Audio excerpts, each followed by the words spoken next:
Welcome to the Reparenting Daily podcast. In this podcast, we'll dive deep into reparenting, exploring tools and resources to help us through our journey. The podcast is divided into 3 sections. First is a reading. Second is a discussion of the reading, followed by a journal prompt. And the last section is a peaceful meditation for closing.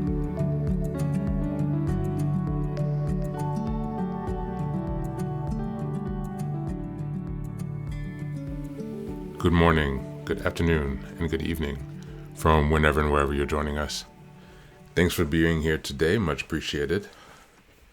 Today we're reading from a book called The Art of Reading Minds, Understanding Others to Get What You Want by Henrik Fexeus.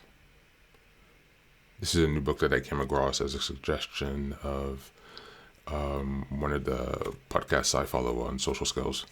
And so I thought I would check out this book and share it also on my podcast. So let's dive in and take a look at the reading. We'll be starting on chapter 1 today.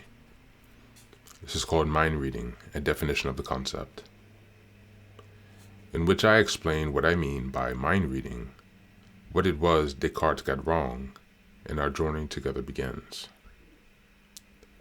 I believe in the phenomenon of mind reading completely and wholeheartedly.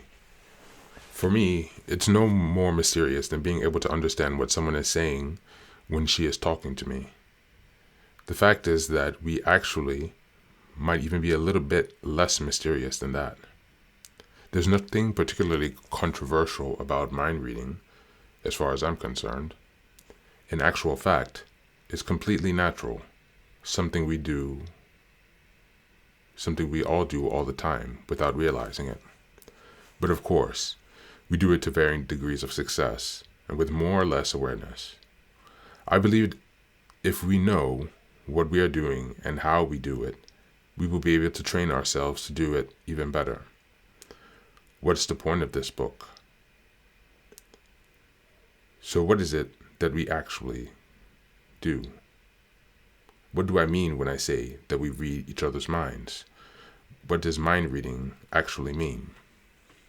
To begin with, I want to explain what I don't mean.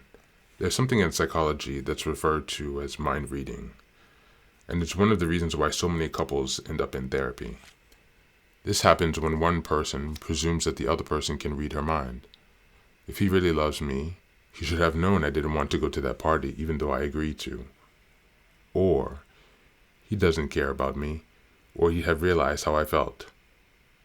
Such demands for mind reading are far more like outbursts of egocentricity.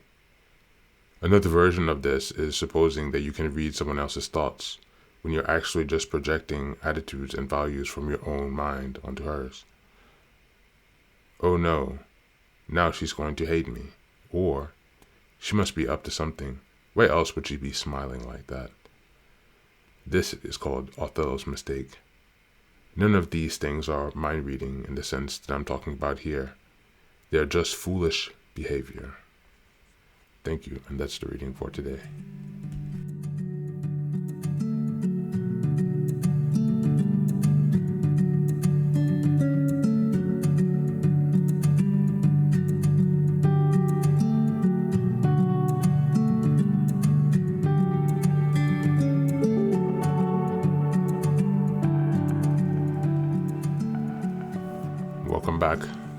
Welcome back. Thanks for being here again today. So we're picking up this new text, The Art of Reading Minds. This really struck me because it's something that I've been questioning myself, as most of the healing modalities and traditions emphasize non-judgment.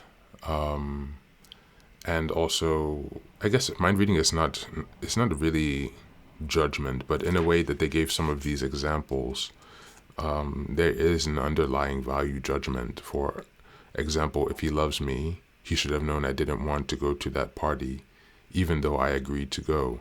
So this is there's some underlying values judgment that's being made there in terms of perhaps his desire to serve her needs in a particular moment versus his own, depending on how important going to that party for him actually was.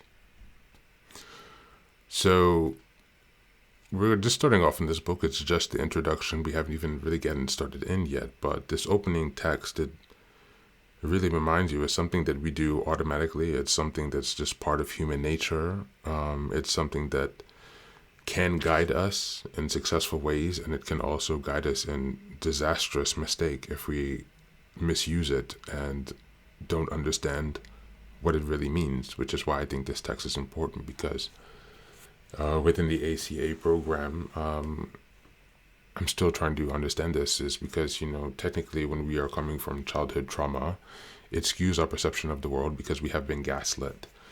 That means that our own, as children, for example, and having our reality denied and lack of nurturing leads to a less developed self, which means that your ego functions are not as strong as others. And when you go into the world, then you are then more at the force of, at the mercy of other people's stronger egos than your own.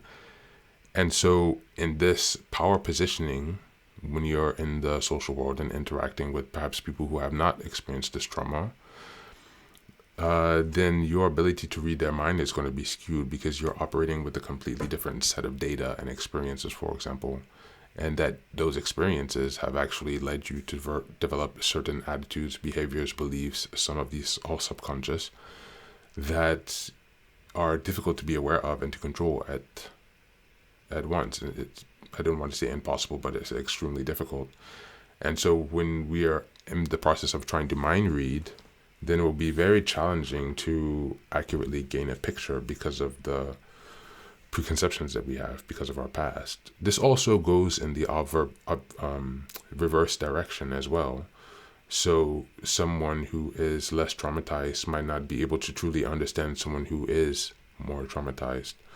But we have to keep in mind that some people who are not traumatized are actually predators, and they study those who are traumatized, so they're more able to efficiently detect who they are, to identify them, to detect their weaknesses, and therefore to basically attack them in a much more easy way because they have the knowledge of that individual.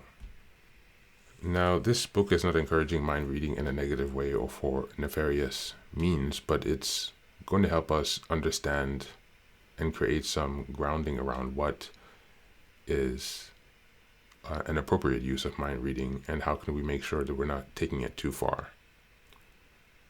So for today, as we're just getting started on this topic of mind reading, reflect on times when your mind reading or perhaps your intuition has been correct about a situation or person. Were you able to perceive the sensations in your body that aligned with that at a time when your mind reading or your intuition led you to a positive conclusion or reality versus a negative one? For example, do you trust your ability to read minds and to understand other people's thoughts and motives? Or do you find yourself struggling with that? Another thing to perhaps reflect on today in your journal is,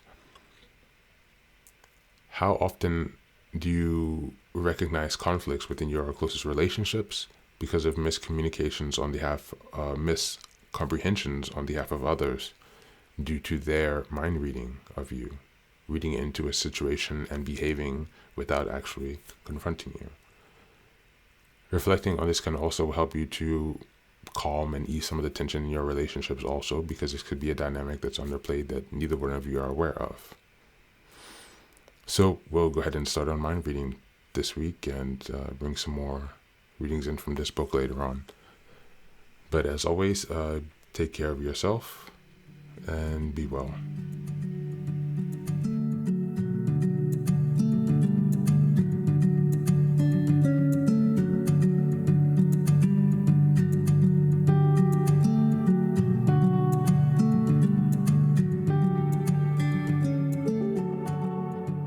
And now, let us move on to the final section, the meditation. This is an unguided meditation. I will simply provide some music and you can take some time to relax.